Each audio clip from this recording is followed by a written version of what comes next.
Assalamualaikum warahmatullahi wabarakatuh. Bertemu kembali dengan saya Rini Puspitawati SPD, calon guru penggerak dari Provinsi DKI Jakarta, bertugas di SMK Trimulya Jakarta, dengan fasilitator Bapak Suratno MPD dan pengajar praktik Ibu Setiawati MPD. Pada kesempatan kali ini, saya akan memaparkan koneksi antar materi pada modul 1.1 dan 1.2 sebagai pemenuhan tugas pada modul 1.2.A.8. Untuk koneksi antar materi ini, saya menggunakan metode refleksi 4F, yaitu fact berupa peristiwa, feeling perasaan, finding pembelajaran, dan future atau penerapan. Yang pertama, fact atau peristiwa. Momen yang paling menantang dan mencerahkan bagi saya dalam proses pembelajaran modul 1.1 sampai 1.2 adalah hal yang menantang adalah proses kolaborasi dengan rekan CGP lainnya. Karena pada proses ini kita memerlukan keterbukaan dan pemikiran yang positif, saling membangun ide, membangun komunikasi yang baik, serta memanfaatkan waktu yang terbatas di sela-sela kesibukan masing-masing membutuhkan effort yang sangat besar. Tapi itu sepadan dengan apa yang saya dapatkan. Sedangkan hal yang mencerahkan adalah berubahnya mindset setelah mempelajari filosofi KHD pada modul 1.1, bahwasanya pendidikan harus berpusat pada anak. Pendidikan menghamba pada anak, memperhatikan bakat dan minat anak.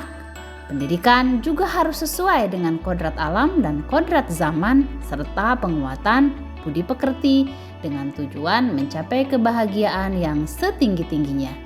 Dan pada modul 1.2 mendapatkan bekal mengenai nilai-nilai yang harus dimiliki oleh seorang guru penggerak serta perannya sebagai agen transformasi pendidikan. Keterkaitan antara modul 1.1 dan 1.2 adalah filosofi Ki Hajar Dewantara, di mana pendidikan berpihak pada anak tidak akan terwujud jika tidak ada yang tergerak, bergerak, dan menggerakkan.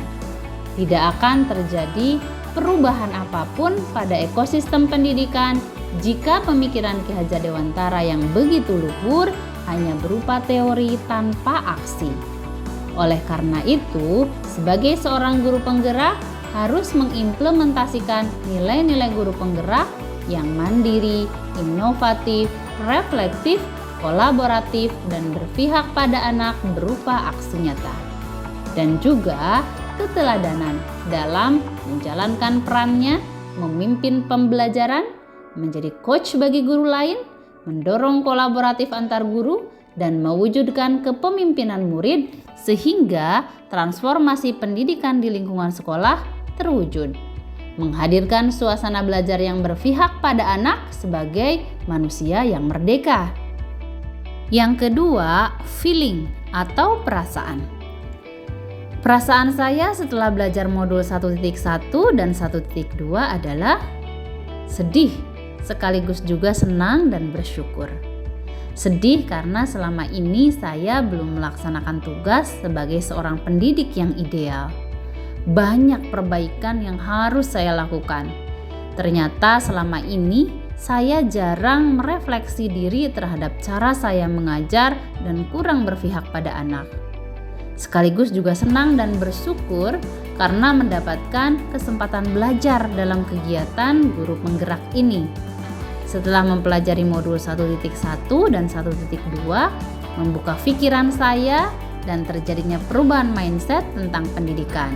Sehingga akhirnya saya tahu apa yang harus saya lakukan ke depannya untuk membawa perubahan bagi diri saya dan juga perubahan di instansi tempat saya bertugas.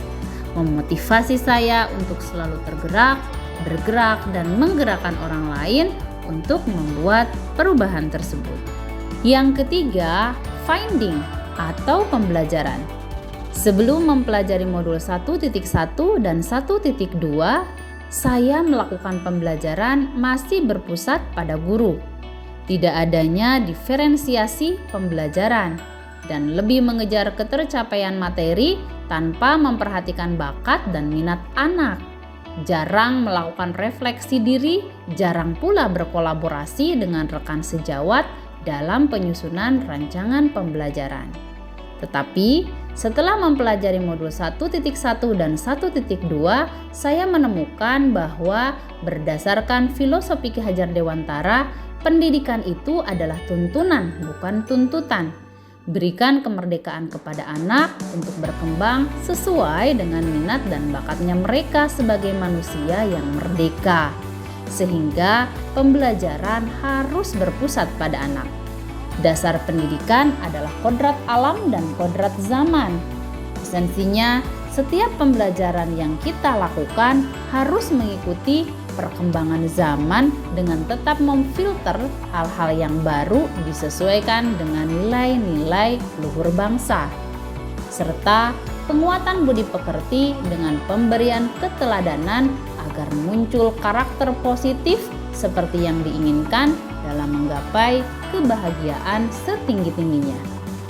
Maka untuk mewujudkannya, seorang guru penggerak harus memiliki nilai-nilai seperti mandiri, inovatif, kolaboratif, reflektif, dan berpihak pada anak.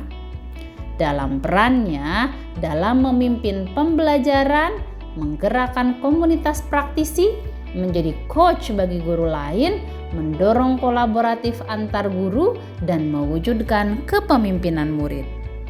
Yang keempat, future atau penerapan.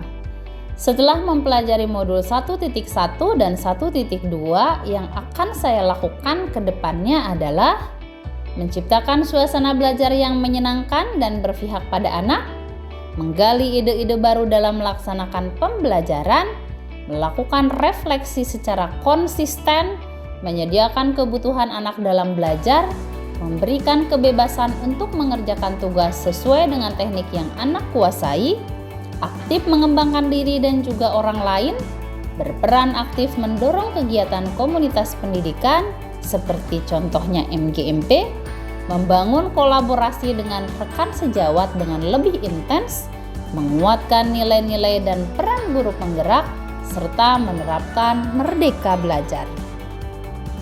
Demikianlah paparan mengenai koneksi antar materi pada modul 1.1 dan 1.2. Mohon maaf apabila banyak kekurangan dalam penyampaiannya. Sekian, terima kasih. Wassalamualaikum warahmatullahi wabarakatuh. Salam guru penggerak, guru bergerak Indonesia Maju.